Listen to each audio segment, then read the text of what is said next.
Chapter 4। हाय दोस्तों, अगर आप न्यू हो तो आई एम केडी सुषमा और अभी हम देखने वाले हैं एचएस कोड क्या होता है।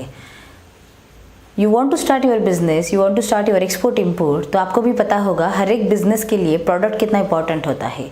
तो अगर आप एक्सपोर्ट इंपोर्ट करना चाहते हो तो आपको भी कोई प्रोडक्ट सिलेक्ट करना पड़ेगा और वो सिलेक्ट किया प्रोडक्ट आपको बेचना है, यानी कि आपको एक्सपोर्ट इंपोर्ट करना है।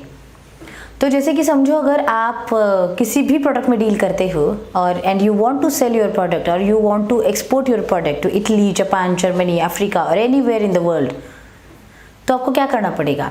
आप उस प्रोडक्ट को बायर को बताओगे कि you are supplier of this product.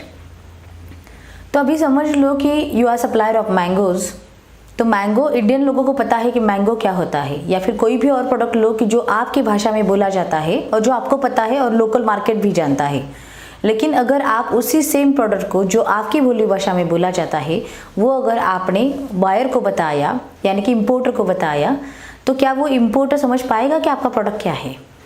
जैसे कि कॉमन वर्ड्स तो सभी पहचानते हैं, लेकिन बहुत सारे ऐसे प्रोडक्ट होते हैं कि जो प्रोडक्ट के नाम से ही जाने जाते हैं और जो मार्केट को पता नहीं होता।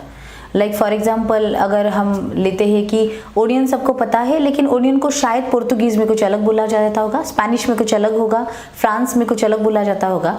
तो आप तो ये हर एक कंट्री वाइज ढूंढोगे नहीं कि ओनियन को उस कंट्री में क्या बोला जाता है। और अगर आप ओनियन ही बेचते हो, ऐसे ही अगर बायर को बताया, तो शायद वो बायर आपका प्रोडक्ट समझ नहीं पाएगा। और इसीलिए